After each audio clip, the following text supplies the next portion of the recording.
ఇవాళ బాగా ప్రమాదకరంగా తయారైంది ఏంటంటే డ్రగ్ మాఫియా. నా యుద్ధం అంతా డ్రగ్ మాఫియా మీద.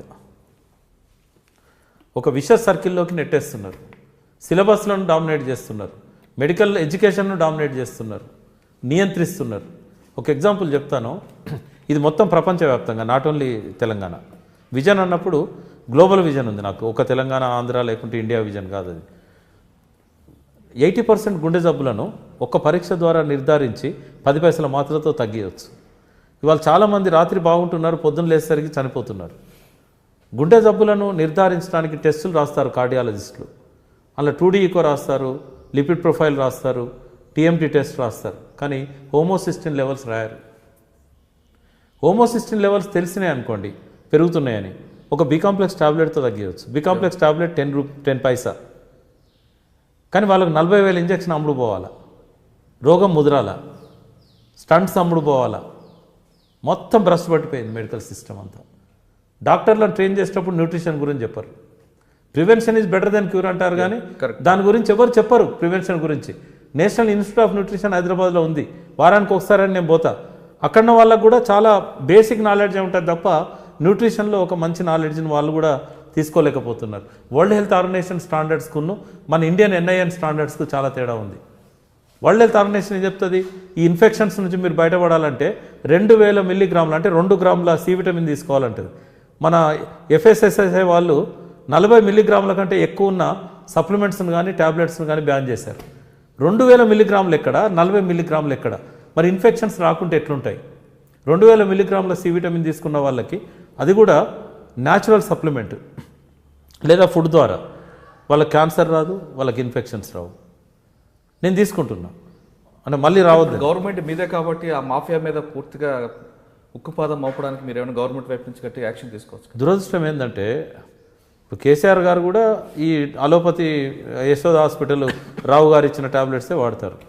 2-3 సార్లు నేను అడిగా, మీరు ఆర్గానిక్ సప్లిమెంట్స్, మంచి న్యాచురల్ ఫుడ్ సప్లిమెంట్స్ తీసుకోండి, వీటితో సైడ్ ఎఫెక్ట్స్ వస్తాయి ఈ సప్లిమెంట్స్తోని అంటే నువ్వు డాక్టర్కి చెప్పు, డాక్టర్ చెప్పాలి కదా నాకు అన్నారు ఆయన. వాస్తవం, ఎందుకంటే నేను క్వాలిఫైడ్ కాదు, ఆయన డాక్టర్. సో సార్ అన్నాక నాకు అనిపించింది నేను ఎందుకు క్వాలిఫైడ్ కాకూడదని నేను డాక్టర్స్ దగ్గరికి ట్రైనింగ్కి పోయి 40 రోజులు ట్రైనింగ్ తీసుకొని 82% మార్కులు స్కోర్ చేసి పరీక్ష రాసి నేను సర్టిఫికేట్ తీసుకున్నాను న్యూట్రిషనిస్ట్గా. దాన్ని నేను ఇప్పుడు నా నాలెడ్జ్ని పెంచుకోవడానికి చాలా రీసెర్చ్ చేస్తున్నాను. నేను రీసెర్చ్ మ్యాగజైన్స్ అని నేను తెప్పించుకుంటాను. నేను అందులో తరవ ఉన్నా న్యూట్రిషన్లో.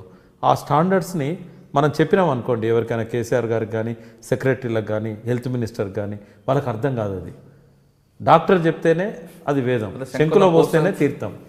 అంటే ప్రపంచవ్యాప్తంగా కూడా ఇప్పుడు ఈ హోమోసిస్టిన్ లెవెల్స్ మీద అమెరికాలో ఒక యూనివర్సిటీలో ఒక యంగ్ డాక్టర్, నేను డాక్టరేట్ డిగ్రీ కోసం PhD కోసము రీసెర్చ్ నమోదు చేసుకున్నాడు.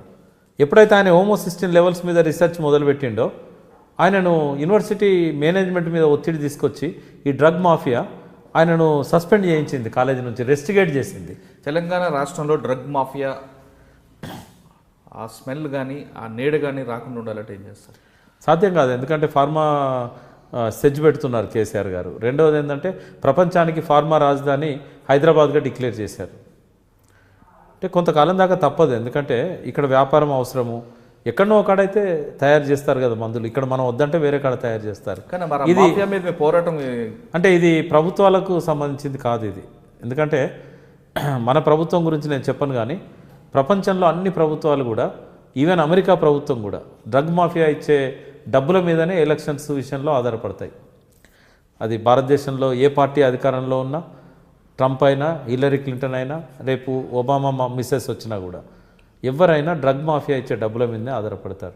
అమెరికా సెనేట్నే వాళ్ళు శాసించే స్థితిలోకి వెళ్ళిపోయారు.